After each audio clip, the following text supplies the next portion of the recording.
Let it begin.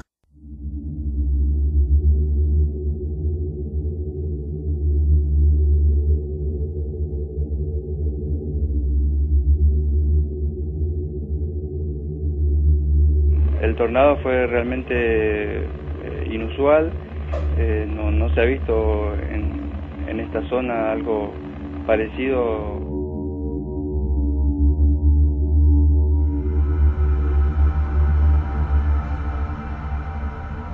What happens is the sun goes in cycles. It generates what are called sunspots, which are massive explosions of energy powered out into the solar system, which comes to the Earth eventually as solar radiation. Some of these explosions, called sunspots, are as big as the Earth and even as big as Jupiter. When it is exploding energy, the temperature goes up. So if you follow the red, which is the Earth temperature, and the green is sunspot activity, I think there might be some connection there myself. Let's come forward. Again, the green is sunspot activity, the red is Earth temperature. Up to 1940, it was rising as we came out of the Little Ice Age.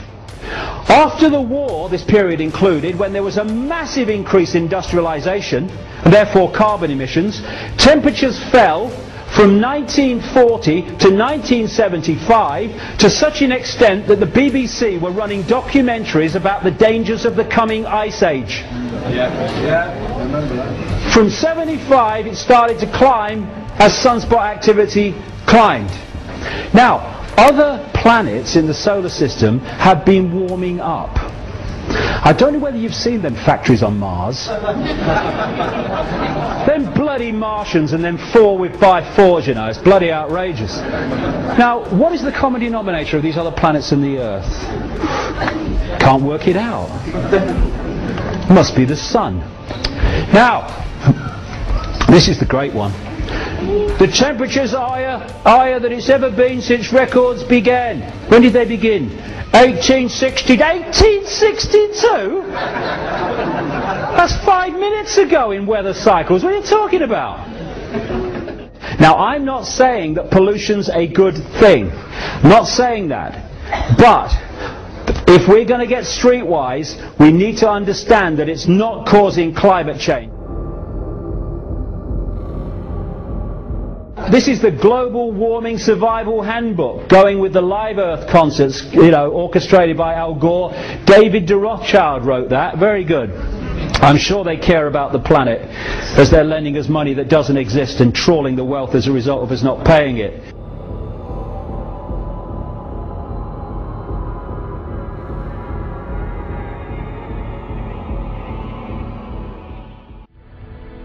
Around 1891, Tesla invented the type of towering transformer coils still in use today to generate high voltage currents for studying electricity. It was Tesla who developed alternating current, the electrical current that we use to power our homes and appliances.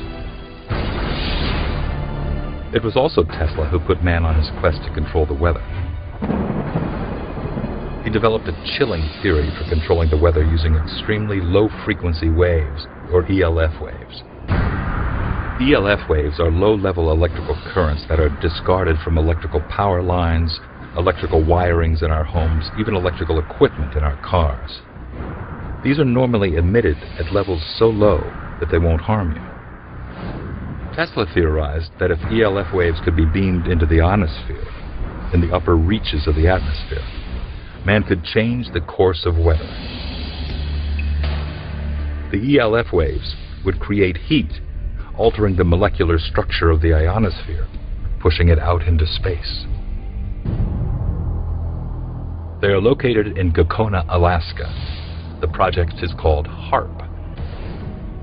HAARP is comprised of 180 antennas, approximately 72 feet tall, linked together to function as one giant steerable antenna.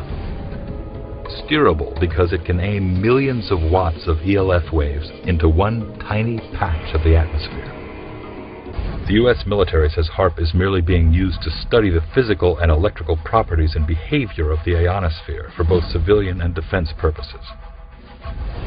But another theory has surfaced. The intense energy being beamed into the sky by HAARP is actually heating up the atmosphere, causing weather changes. HAARP is being used for weather modification. The military's own record proves it.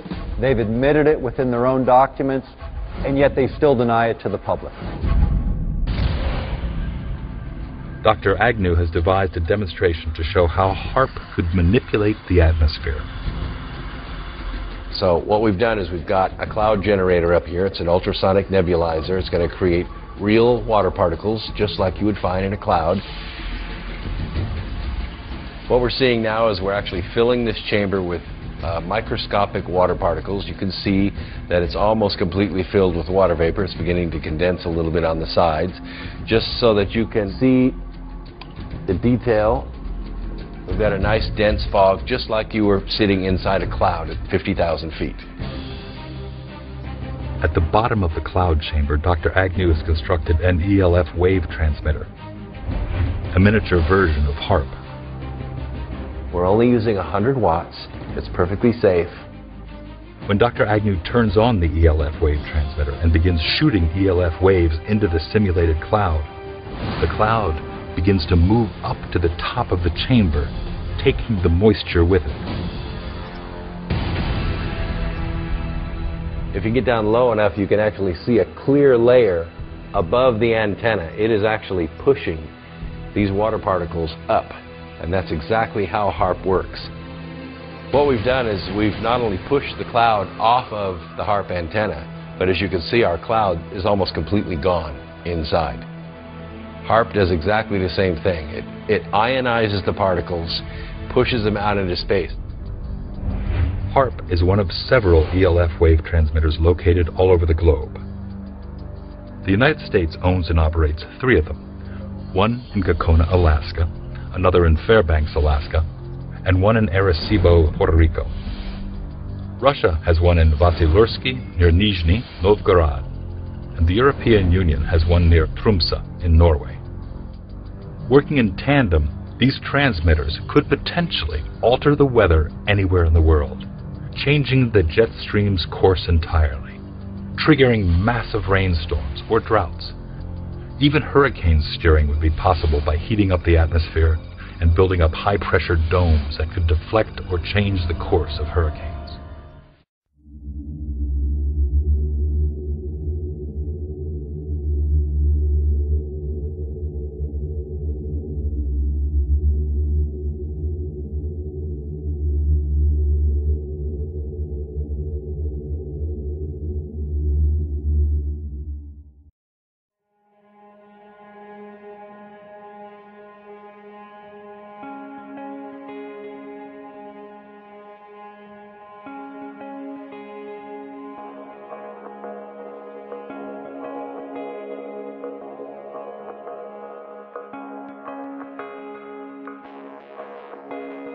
This is their philosophy. They want the planet for themselves. The UN has said that their stated plan is an 80% population reduction. You've heard Ted Turner call us useless eaters and feeders and say that 80% of us need to be killed. You've heard Prince Philip say he wants to come back as a virus to kill the majority of the world population. Dr. Eric Pianka, Peter Singer, it's all over the news where they tell us that we should only have one child because more than one is bad for the environment and that the recession is good for lowering our carbon footprint. This is the big secret. We live in a scientific dictatorship, and the United States and England are the epicenter of this, and it's expanding worldwide.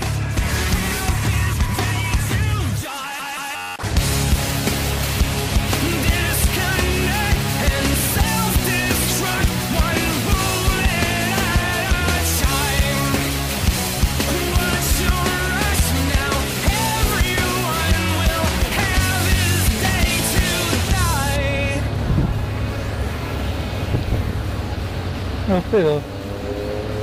¿Viste, boludo? Es altísimo. Está alta, ahí es una zona de baja presión. Esto se puede rozar y puede conectar pequeños hormonas. Mira, cómo